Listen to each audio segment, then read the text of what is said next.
ganda naman ang kalsada dito mga kalakbay oh. Anong lugar ba to? Maple Grove General Trias Cavite. Soriano Highway, Maple Grove General Trias Cavite para to mga kalakbay. Ang ganda ng lugar. Ang ganda ng daan nila rito. Napaka-relax tingnan yung yung kalsada dito mga kalakbay oh. Tapos yung street light nila, ang ganda ng style. Ayan oh. Parang letter T. Tapos may mga pa sa baba. Tapos solar street lights na rin to mga kalakbay oh, dahil wala namang nakikitang wire. Solar nga ba? Oh, solar nga mga kalakbay. Ang ganda rito. Ang gandang daan. Ewan ko lang pag sa gabi to mga kalakbay. Di pa ako nakadaan ng gabi dito eh.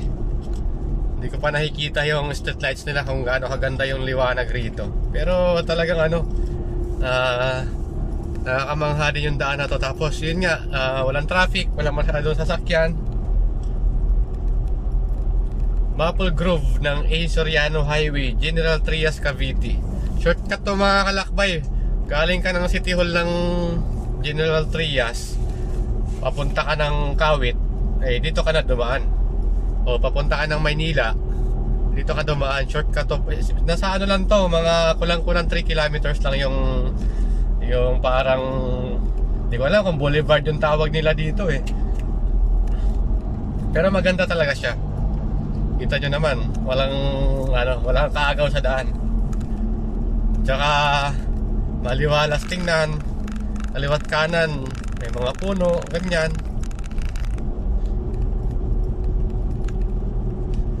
Yun no, namanghala talaga ako sa street lights nila, ang ganda tingnan eh. Tapos dito sa kanan, may mga tinanim silang puno pero hindi pa ganun kalaki. Maliliit pa lang. So ngayon, sarado pa pala may mga kalakbay yung isang way dito sa kanan, naka-close pa.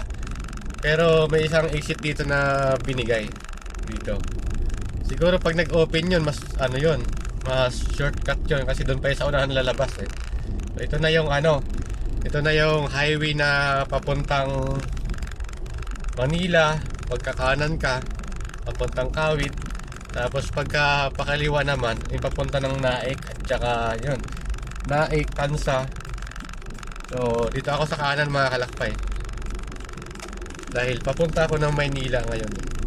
So yun lang, maraming salamat.